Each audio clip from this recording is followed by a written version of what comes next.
มีเงินข้างเงินในบัญชีอันนั้นอันนี่แต่ว่าเขาบ่มีหัวคิดปัญญาเลยนี่นะที่ว่ามื้ออื่นเฮ็ดหยังคำบ่ค้าบ่ขายนั่นน่ะนี่บ่มีคำอบรมบ่มีหยัง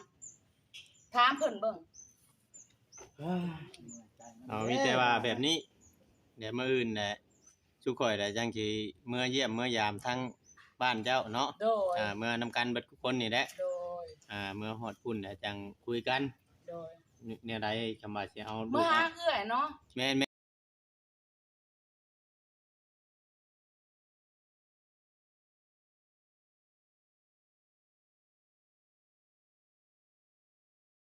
นสิเมื่อหาเอื้อยเมื่อหาเอื้อยหาพ่อหาแม่เจ้าคลิปดังมากที่สุดเพราะว่าเอื้อยของเอื้อยหมดน่ะติดตามเจ้าอยู่เลยโดยมีหยังก็มีแต่ว่าเมื่อคุยกันกับเพิ่นอยู่พุ่นแหละซุมเฮาก็สิได้ฮู้เลยว่าพ่อแม่เจ้าก็รับรู้นำกันหั่นนะโดยจังใดก็ให้มันเมื่อคุยกันอยู่พุ่นเนาะโดยเพราะว่าคำว่าสิค้าสิขายต่อนี่ก็สิได้นี่เมื่อเอาเงินเอื้อยมาก็เบิดมันลงทุนมันบ่ขึ้นบ่เกินแล้วมันมานี่5ล้านเนาะมันหลายแล้วเงินเอื้อยหมดนี่ก็เบิดไป8ล้านแล้วเนาะตั้งแต่อยู่กันมาแบบว่าเอื้อยไปแบบว่าเสียมาเบิ่นน่ะกับลูกกับเต้าของเพิ่นนั่นแหละตั้งแต่นั่งแต่เจ็บไข้ได้ป่วยแล้วไปเผาแล้วก็นั่งตุกจกทุนออกมาจกทุนออกมาเมื่อยหรือถามเพิ่นตอนคลิปต่อไปเอ้ยขอโทษขอไปไปเข้าห้องน้ำก่อนเนาะเนาะมีแต่ว่าเว้าถือกันแนวต้องบ่จอยคือยิ้มบาดนี่เมียเว้าสิเมื่อบ้านก็คือยิ้มบาดเป็นจังได๋ดีบ่เมียสิเมื่อบ้านมื้ออื่นดีเนาะมันจังสิได้เว้ากันตกแตกเนาะมื้ออื่นนี่คือว่าตกแตกให้รับรู้มีแต่เมื่อสิเว้ามอบให้ชงเพิ่นคืนนะแล้วมันก็บ่เป็นแล้วไปหับบ่คุ้มมันเบิ่งบ่กุ้มเลยเดี๋ยวเนาะยามตัวนอนหมู่เพิ่นไปเพิ่นแม่นจังให้มันเป็นต้องออกไปเพิ่นรถจำเฮ็ดแน่น่ะไปนอนเขาก็เท้ารู้แล้วบัดอยู่นำเจ้าเพราะว่าเจ้าเป็นหยังบ่เบิ่งเพราะว่าแม่นอันนี้ก็เป็นอีกความคิดนึงนะพี่น้องเพราะว่าตามที่เฮาถามคนนำตลาดก็ดีเนาะแนวนั้นแนวนี้เขาก็เล่าให้ฟังหั่นนะเขาก็ต้องอยากให้รับรู้นำกันหั่นนะบ่แม่นเฮาบ่รับรู้บ่ได้เรื่องแบบนี้มันต้องอันนั้นมันเป็นจากเรื่องน้อยจะกลายเป็นเรื่องใหญ่ได้อันนี้แต่ว่านั่นเห็นบ่มันเคยมีประสบการณ์มาคนนำบ้านเฮานี่มาหาย่างรอตามทางนี่ตอนอยู่บ้านพุ่นนี่บ่มีไผเอาข้าวเอาน้ำให้กินบ่มีอันพี่มีน้องมาหาย่างรอตามทางนี่พอรถต่ำเสียชีวิตญาติกันแซ่ๆอยากได้เงินค่าหัวเด้ไผก็เรื่อยกูอันนี้ก็น้องกูหลานกูเถียงกันบาดนี่ตอนแรกน่ะอยู่บ้านน่ะบ่มีไผเอาข้าวเอาน้ำให้กินมันเป็นแบบนี้ก็เฮาสิอยากรับรู้เฮ็ดหยังก็เฮ็ดไปมันก็บ่ได้ดอกนึงหาผู้นึงบ่หาคือเก่า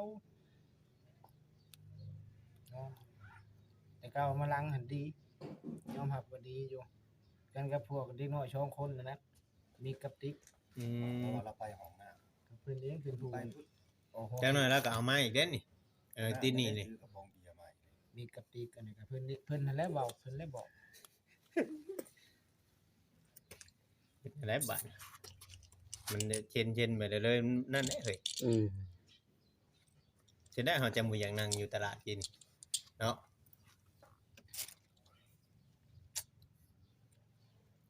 แพงแต่ละวัน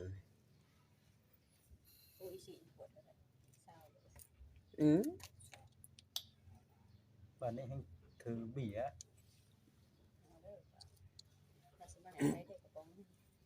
จะวิ่งยาซื้อแล้วมั้งกูขี้ยาเดี๋ยวกูขี้ยาครับ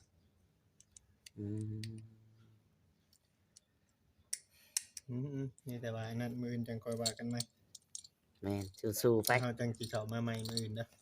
เจอเด้อกินข้าวมาใหม่ ปรึกษากันกับทีมงานเบิดทุกคนนี่แหละ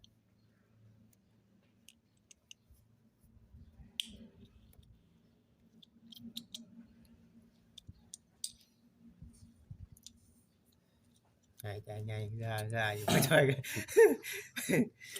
นักอาจารย์มีแต่ว่าห่างกันสักพักก่อนกันเป็นแบบนี้ ไป กัน ห่า ว่าง น่าจะอยู่ห้องเดียวกัน เพราะกันสมมุติว่าเมียเราเมื่อพุ่นเมียเราอยู่หั่นนะกันว่าเว้าหยังก็มีแต่ให้ใช้อารมณ์นำกันนี่เท่าใดก็อยู่กันยาก คุยกันบ่ได้เนาะ คุยกันบ่ได้ต้องห่างกันสักพักรอต่างฝ่ายต่างอารมณ์เย็นก่อนจังค่อยมาเว้ากันเดี๋ยวนี้ยิ่งเว้ายิ่งเป็นเรื่องใหญ่บานปลายไปเรื่อยๆข่อยสัง ค เกต ล้ายๆเฮาสุมพื้นสุมไผเนาะ นั่นแหละก็ต้องได้ห่างกันสักพักหนึงรอต่างคนต่างอารมณ์เย็นแล้วบัดนี้ก็มาคุยกันได้แบบบัดนี้ อืม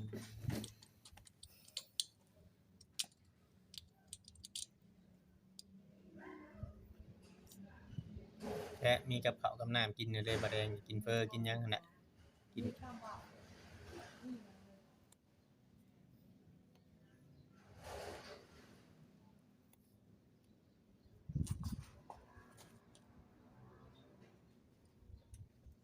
เมื่อแต่ทราบว่า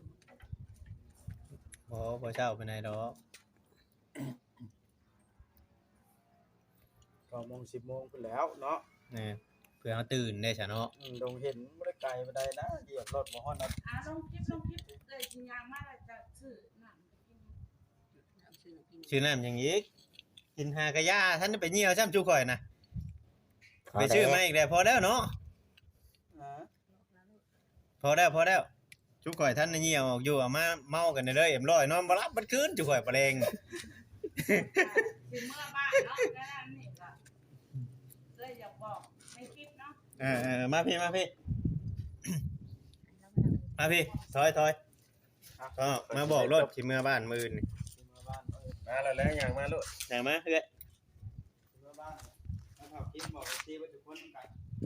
โอ้ยสบายดี เพ่มานั่งมาพี่ มาเจหมด เอิ้นเจ้แล้วบัดนี้หมู่ว่ามีเงินนำบัญชีแล้วเนาะ ไว้ต้องเงินแล้วมันชี้บ่ได้นี่ เอ้าเราบอกมากินนี่เด้ ไอ้บอกเนาะสบายดี โดย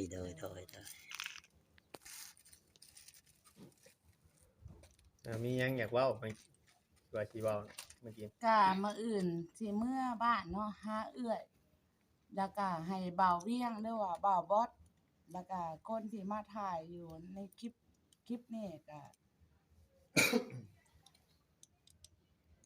แนวใดต่ออีก บ่าวยัง บ่เราพาเพิ่น เรามาเพิ่น โดย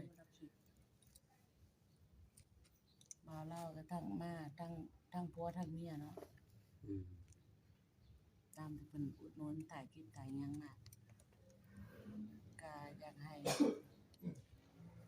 ตามเมื่อฮอดบ้านหมดเนาะโดย มื้อนี้สิเมื่อแม่นบ่ โดย แต่คอยเมื่อนำอยู่บ่บ่ถามได้ได้ ถ้าบ่มีค่าน้ำมันเนาะหมดบ่มีค่าน้ำมันเติมรถไป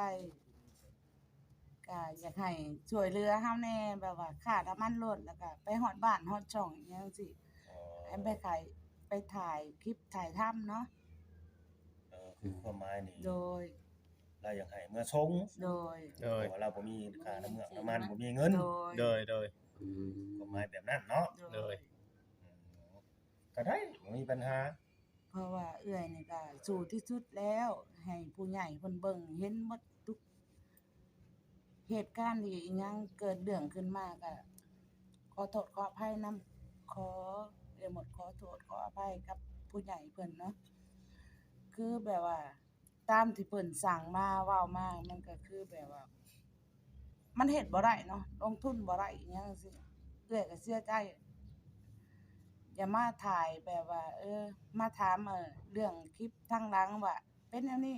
สู่ต่อไปเป็นแนวนั้น คือว่าเราต้องเว้ากันก่อนแล้วก็ออกคลิปอ่อนไปอหยังสิขอโทษขออภัยนำเนาะผิดหวังเสียใจตลอด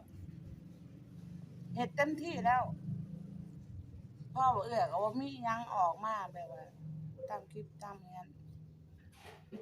โดย แต่เมื่ออื่นเลยหมดเบาเวียงเล หมดอยากไปหาเอื้อยเนาะ โดย เพราะว่า